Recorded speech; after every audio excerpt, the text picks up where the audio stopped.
So I get this as a new curriculum for the Department of Education to try to figure out to incorporate with our current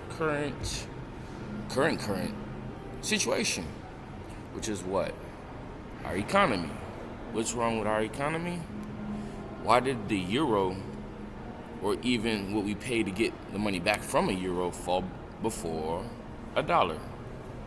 But yet still, why in this case do we actually need people who actually know markets to define markets as if they know the market, when literally somebody outside can come in and just change the whole curriculum real quickly just by what?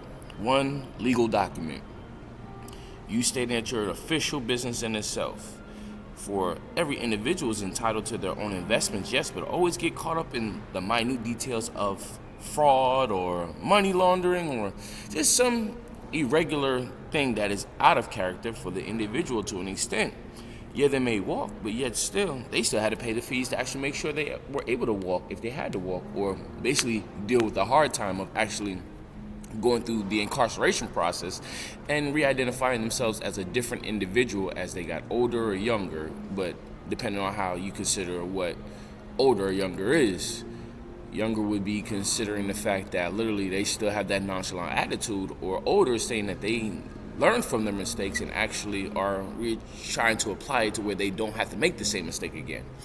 But even in that process, you still have all these people that know different areas, but yet still they choose one particular area to stay there and graduate, when yet still they have that doctor or dissertation that they want to give on that level when they get to that point, but yet still have been stuck in one particular area too long, in which they actually can accrue or actually be assessed as that level of intelligence or acquire that level of intelligence, because each university has its own classification, which you consider or they consider to be a school-based class or institutional-based class or educational-based class.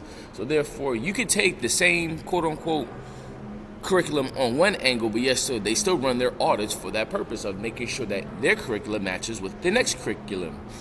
But when it comes to the numbers game, that's always a guaranteed given, because it may lay or may lie flat, but somebody's making money out of the process while it's flat, whether it's growing or decreasing, because when it's flat, actually it's saying that it's playing the catch-up game and that numbers really hasn't changed. And just because of the fact that it can go up or down, whether you choose to buy or sell is at that moment for a reason of being flat, because literally everybody's questioning why is it not going up or down, but at the same time period, why is no one not buying or selling? Is it there a long-term purpose of an IPO, or even more so of what? Liquefying? What is the purpose of that company doing what it's doing at that moment, at that point of sale? What is going on internally in which it is actually just lying flat instead of actually growing or decreasing? Numbers will always talk, but yes, still, do you know the individual entity itself to say that, yes, I am a sole investor and I understand what is the purpose of it laying flat right now, because we're liquidating, in this case, money that we actually had made positive, but yet still, they'll never know it because it's never applied to the ledger itself. Is it a 4C? Sometimes, or sometimes people just improperly hide numbers because literally it just happens overnight to where it's automatically redirected. So how do you win or lose? Just know what you're investing in and know what your sole purpose is for actually investing in that company.